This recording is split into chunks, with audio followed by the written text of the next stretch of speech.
नमस्कार सांग माने आज ओडिया मिस्टर को आपण मान बहुत बहुत स्वागत। आज एक दुख भरा कहानी को नहीं चलते देखा।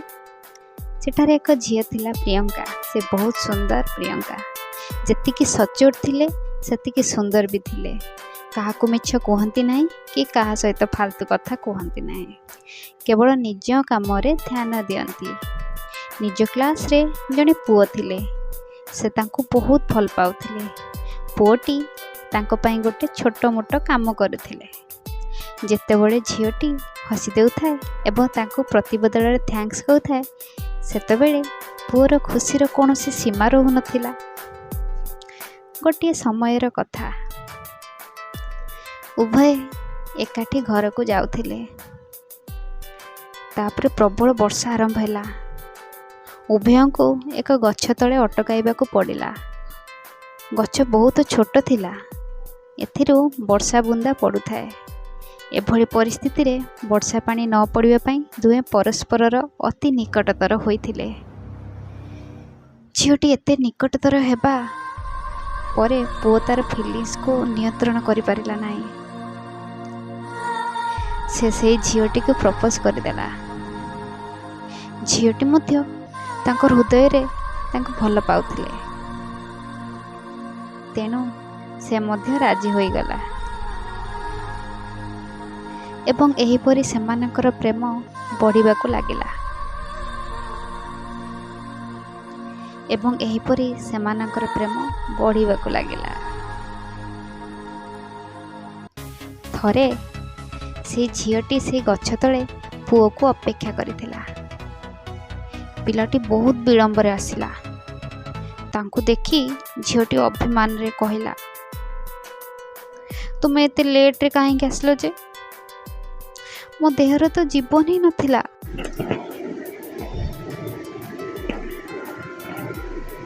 यह सुनी पिलाटी कहिला, प्रियंका मु तुम ठारू केउठी को गली?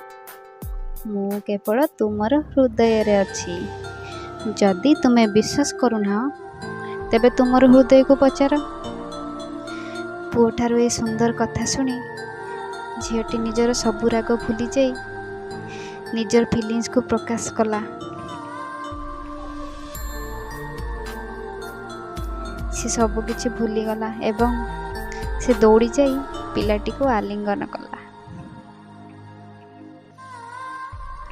दिने उभय गोटे गछ तले बसी कथबार्ता हेउथिले।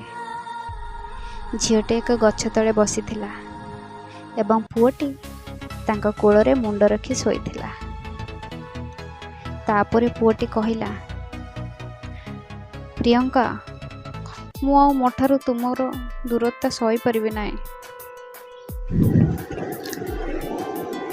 तुम बिना एक मुहूर्त मध्य मो पाई 100 वर्ष परी लागुछि। तुमे मते विवाह कर, नचेत मु मरी जिबि। झील शीघ्र पुओर पाटी रे हाथ रखी कहिला, मो धन सेपरी कथबार्ता कर नाही। जदि तुमर किछि हेइ जाए मु किपरि बंचिबि? तापरे से किछि भाबी कहिला, तुमको कौन मो ऊपर विश्वास नहीं? तापरे से किछि भाबी कहिला, व्यस्त हुआ नहीं, मु शीघ्र मो परिवार सहित कथा हेबी। धीरे धीरे एमिति अनेक समय अतिबाहित हैला। एहा गोटे दिनर कथा। उभय गोटे गछ तले बसिथिले। सेतेबेले पिलाटीर मुह बहुत दुखी थिला।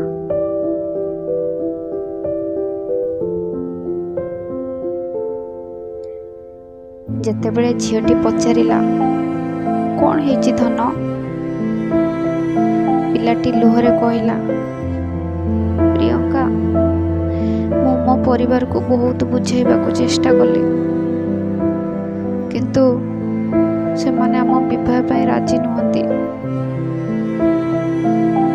सेमाने मोर बाहागर अन्य केउठारे स्थिर करिसंती। यह सुनी ଝିଅଟିର ହୃଦୟ ଭାଙ୍ଗିଗଲା। ସେ ଜୋରରେ କାନ୍ଦିବା ପରି ଅନୁଭବ କଲା, କିନ୍ତୁ ସେ ତାଙ୍କ ଭାବନାକୁ ନିୟନ୍ତ୍ରଣ କରି କହିଲା, ମୁଁ ତୁମକୁ ପ୍ରକୃତରେ ଭଲ ପାଇଛି। ମୁଁ ତୁମକୁ କେବେ ବି ଭୁଲି ପାରିବି ନାହିଁ। ଦୟାକରି ମୋତେ କ୍ଷମା କର। ପିଲାଟି ନରମ ଭାବରେ କହିଲା, ବାସ୍ତବରେ ଯଦି ତମେ ପ୍ରକୃତରେ ମୋତେ ଭଲ ପାଅ, ଆମେ ବର୍ତ୍ତମାନ ଠାରୁ ଭଲ ବନ୍ଧୁ ହୋଇପାରିବା। ଏହା ଶୁଣି ଝିଅଟି ଜୋରରେ କାନ୍ଦିବାକୁ ଲାଗିଲା। ପିଲାଟି ତାଙ୍କୁ ବୁଝାଇଲା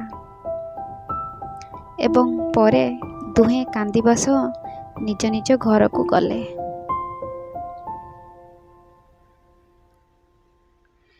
ଖୁବ୍ ଶୀଘ୍ର ପୁଅର ବିବାହ ଦିନ ଆସିଲା।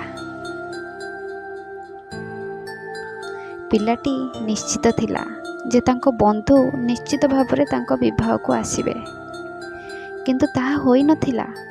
ହଁ, ସେ ନିଶ୍ଚିତ ଭାବରେ ତାଙ୍କ ବନ୍ଧୁଙ୍କ ଦ୍ୱାରା ପଠାଯାଇଥିବା ଏକ ଉପହାର ପ୍ୟାକ୍ ପାଇଥିଲେ। ପିଲାଟି ଥରି ଥରି ହାତରେ ଖୋଲିଲା। ସେ ତାକୁ ଦେଖିବା ମାତ୍ରେ ସକ୍ ହୋଇଗଲା।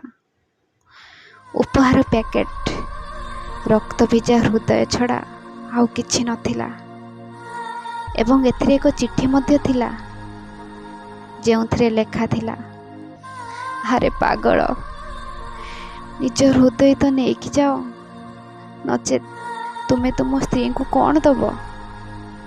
ବନ୍ଧୁଗଣ, ଆମ ଜୀବନର ସବୁଠାରୁ ସୁନ୍ଦର ଅନୁଭବ ହେଉଛି ପ୍ରେମ।